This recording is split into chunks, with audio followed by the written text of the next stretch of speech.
Welcome to Aayan info. Episode की शुरुआत होती है एक तूफानी शाम से।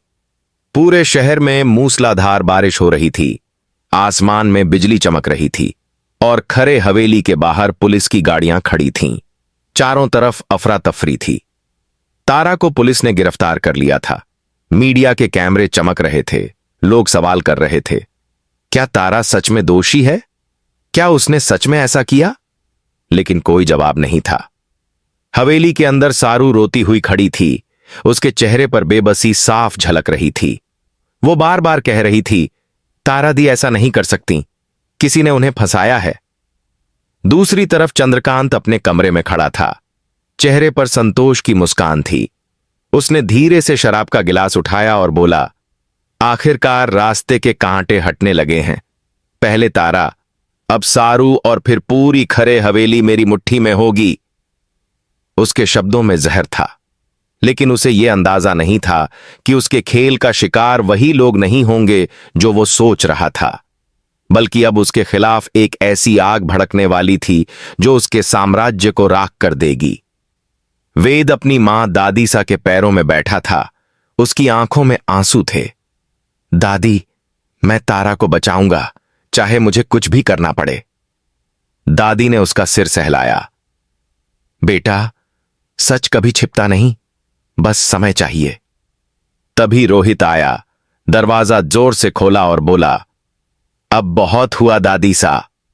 पुलिस तारा को ले गई और चंद्रकांत यहां मौज कर रहा है। वेद खड़ा हुआ, उसकी आंखों में खून उतर आया। अब नहीं छोड़ूंगा उसे। हवेली में सन्नाटा छा गया जब वेद और रोहित ने फैसला लिया कि अब वो चंद्रकांत का असली चेहरा दुनिया के सामने लाएंगे। उन्होंने ठान लिया था कि तारा की बेगुनाही साबित होगी और इसके लिए अगर उन्हें आग में भी उतरना पड़े तो वो उतरेंगे। रात के अंधेरे में दोनों अपनी बाइक पर निकले। बारिश लगातार हो रही थी। रास्ते में रोहित ने कहा, भाई, वो आदमी बहुत चालाक है, सबूत तक नहीं छोड़ेगा।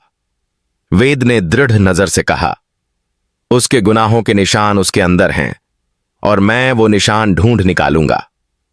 उधर सारू तारा की तस्वीर के सामने बैठी रो रही थी। उसने तारा की फोटो को पकड़कर कहा, दी, मैं जानती हूं आपने कुछ गलत नहीं किया। कोई बड़ी साजिश चल रही है और मैं इस बार चुप नहीं बैठूंगी। उसी वक्त उसका फोन बजा। वो वेद था। सारू, हमें चंद्रकांत के गोदाम में कुछ मिला है। लगता है यही उस केस की असली जड़ है। सारू ने कहा, मैं भी आ रही हूं, और वो बिना किसी को बताए निकल पड़ी। दूसरी तरफ चंद्रकांत अपने ऑफिस में किसी से फोन पर बात कर रहा था। सुनो, तारा अंदर जा चुकी है, अब बाकी का खेल शुरू करो।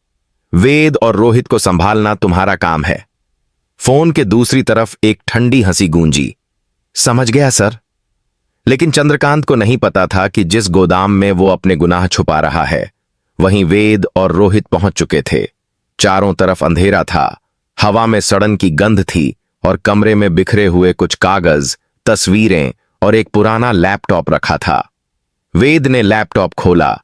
उसमें कुछ वीडियो फाइल्स थीं, जिनमें साफ दिख रहा था कि तारा को कैसे फंसाया गया था, कैसे सबूतों को एडिट किया गया था, और सबसे बड़ा झटका, उन सब चीजों के पीछे चंद्रकांत का नाम था।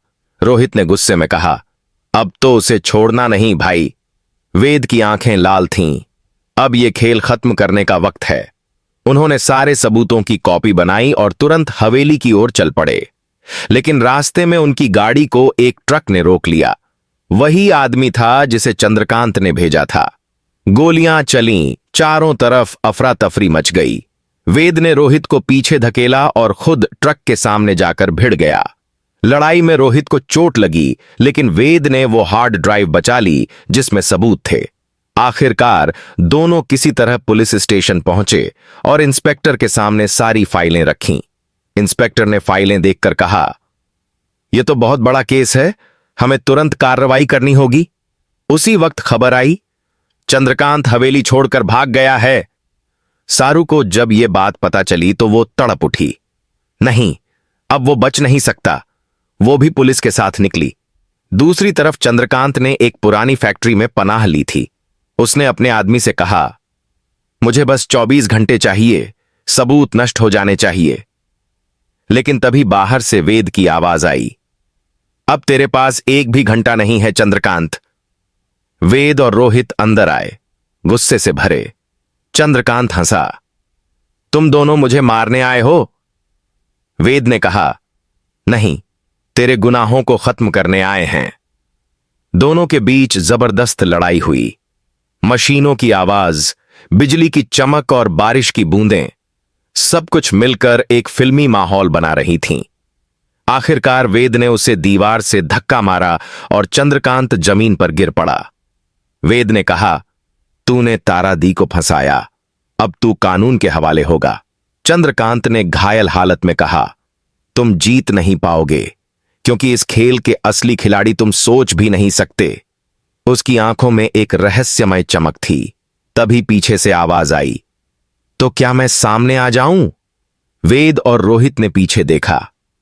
वहां खड़ी थी अनिका। उनके चेहरों पर हैरानी थी,